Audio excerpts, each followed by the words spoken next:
Greetings, it's Harriet here. I hope you've all been having a wonderful week. Welcome back to MyfanwyNia studio here in Leitrim's Iron Mountains. Today I am sharing a time-lapse from one of my recent charcoal drawings.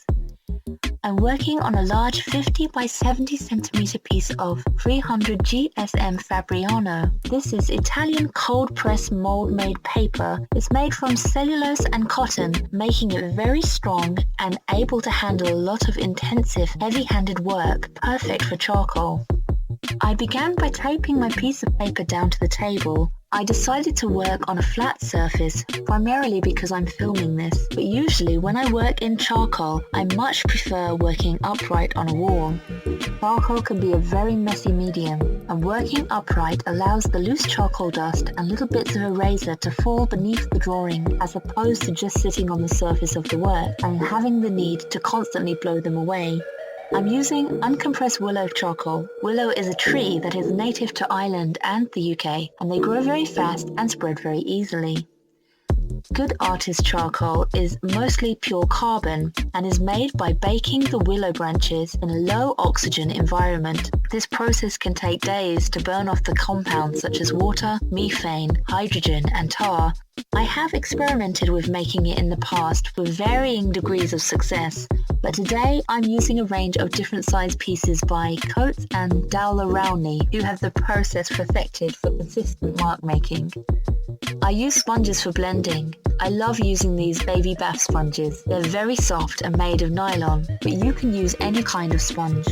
I use them for creating large areas of flat tone and for scrubbing out any line work that I want to clear. I delight in soft, flat, transitional tones when working with this soft medium, and for me, sponges achieve these qualities. My initial sketch for the character is very simple and very sketchy. It's just a very basic structural outline. I did not use a reference image for this piece. Instead, I have a little chibi-style ball-jointed doll with which I posed her arms to get a very basic idea of the composition of my character. Like the kind of dolls an artist would use for getting poses. It has no facial features, but it has a good shape for this style of work. I use it sitting on a shelf above my table. Once I grasp my composition, mistakes and all, I use a sponge to soften all the outlines. This also gets the page to a mid-tone, so I can start sculpting the line work with my eraser and redefine the outlines I want to keep. I see this process as a push and pull, dark to light, adding and taking away. This is the way I work with charcoal. I'm still figuring out the hands, which have always been a body part I have struggled to get right. I'm actually finding myself enjoying the challenge of them.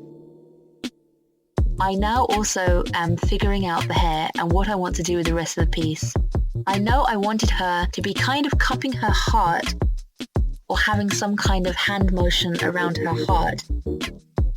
This piece is inspired by a book I have been reading recently called The Untethered Soul by Michael Singer. He explains aspects of meditation in very easily understood language, making it very accessible to a broad audience. In the book, he explains the Sanskrit word Samskara in the following way. A Samskara is a blockage, an impression from the past. It's an unfinished energy pattern that winds up running your life. End quote. Singer writes that all energy that has come into us has to keep moving through us.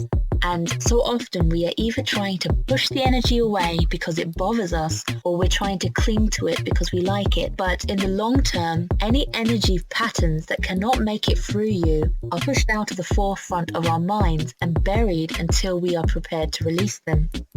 These energy patterns hold remarkable emotional detail and memories about the events and hurts associated with them. They don't just disappear, we carry them with us in our hearts, creating blocks to being completely open-hearted. When we are unable to allow life's energies to pass through us, these patterns may be held within us for a very long time and become a problem. If they build up, you may find yourself in a state of depression. In his book, Singer shares, imagine these blocks in your heart as fawns. Visualize them penetrating your heart and protruding all the way outside your body. They stick out whenever someone, something, or an event brushes up against a particular fawn. It hurts. That samskara is being disturbed. You have a few choices when this happens. Well, first, you can prevent it from happening by avoiding the situation that might disturb the fawn. If we do this, though, we are not living to the fullest and we are living in fear. End quote. What Singer suggests through meditation and mindfulness is that we learn to be centered, conscious enough to recognize when a fawn has been disturbed. We just need to experience what comes up, be aware of it, accept it, and then let it flow out of us. He says, just relax your heart, forgive, laugh, shift to gratefulness, do anything you want, just don't push it back down. It's gonna probably hurt, but hopefully not for long, and then it's over. You've let it pass through you. This process happens over and over all the time, the result of a constant open heart that allows energy of love to flow. You live in love and it feeds and strengthens you, and this purification is a wonderful thing. End quote. I wanted to portray this idea of energy flowing out of my character's open heart. I used a heart motif and gave it little inner edges to represent it as being open. I feel her expression as contemplative, curious, willing to embrace some of these ideas and learn to process and let go of her samskaras. Whilst drawing, I'm still in this mode of pushing and pulling with my image. I tidy up the line work, redrawing them and redefining them by partially fading them out gently with cotton bud. I'm switching between a few different thicknesses of charcoal. I find the very thin one is easily snapped, but it's very good for little sharp details. For the main heavier marks, I'm using a thicker piece, just under 1 centimeter thick. It goes down much denser and doesn't snap as much, so you can draw quite strong steady lines and fill out solid areas of blacks. Once I get an even dark tone down, I use an eraser to draw the strands of shine in her hair. I go back over the edges of these shines with fine strand-like marks with the charcoal. If you snap the charcoal in half, you quickly get a sharp edge for delicate sharp lines. The erasers I use are the Staedtler Mars plastic ones, or any other brand of vinyl eraser. I know a lot of artists prefer to use putty rubbers with charcoal, and I do also use a putty rubber sometimes. The good thing about putty rubbers is that they don't leave any deposits behind, like the little rubbings that you get with other types of erasers. I like the vinyl erasers because of their firmness. They make clean, bright lines through the charcoal. I use a craft blade to cut them sharp as I'm working. I'm repeatedly cutting thin slices of my eraser off to get a new clean edge as I work that is also very sharp. I can draw this very precisely into the dusted charcoal surface. Unlike other grainy erasers, the rubbing deposits from the vinyl erasers roll together with minimal crumbling. Then these little bits are easily just blown away. These erasers really suit this type of drawing for me over putty rubbers because I tend to create dense areas of charcoal within my work, and I find with a putty rubber they just gunk up very fast and become completely black, and you'll be there and you're applying them and they're sticky, but they don't really function anymore to get a bright area.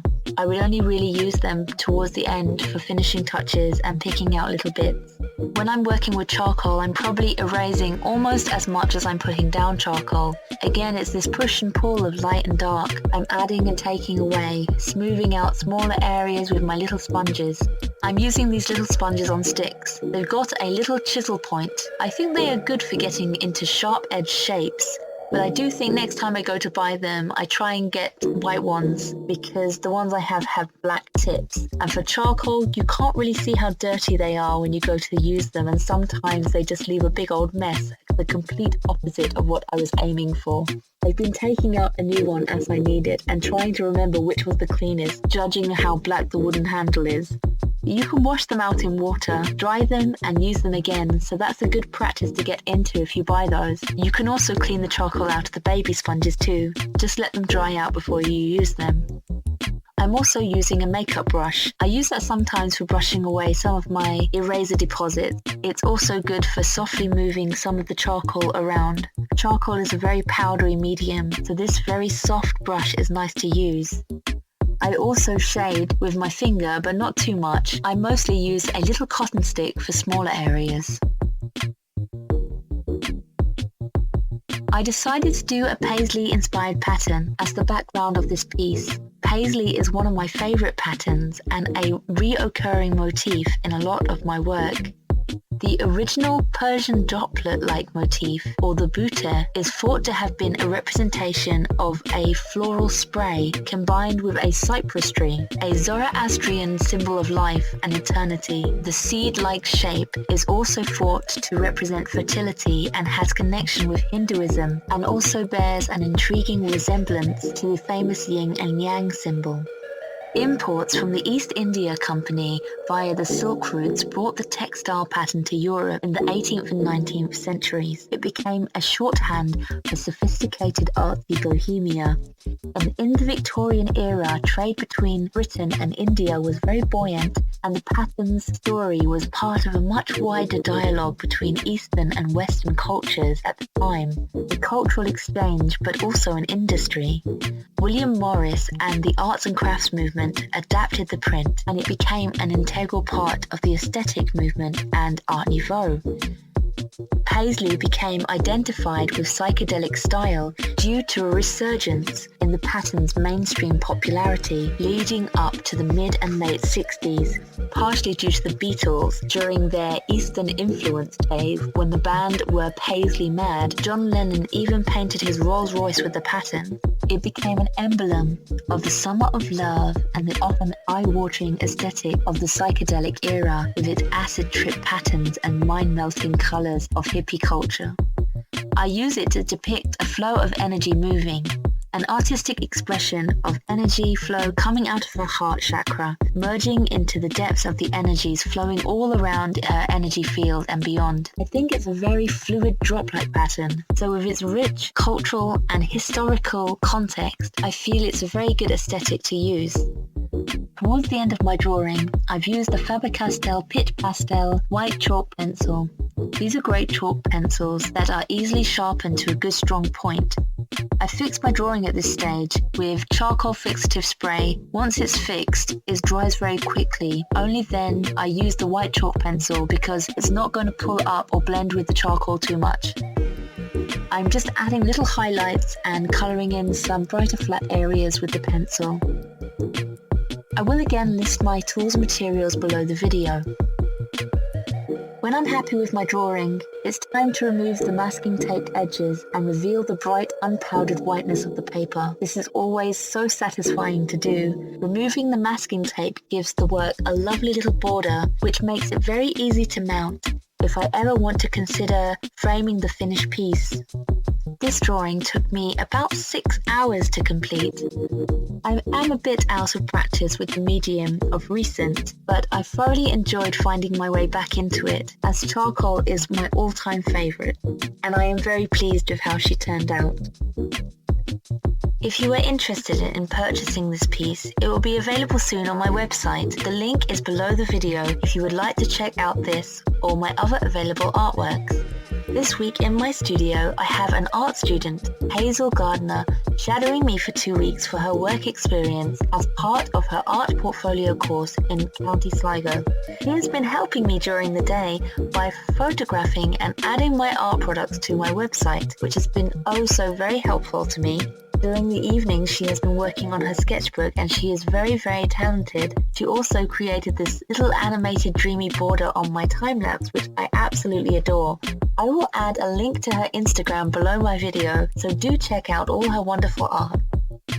We are coming to the end of my time-lapse now, so if you've made it this far, thank you so much for watching, and I hope to see you all again soon for another video.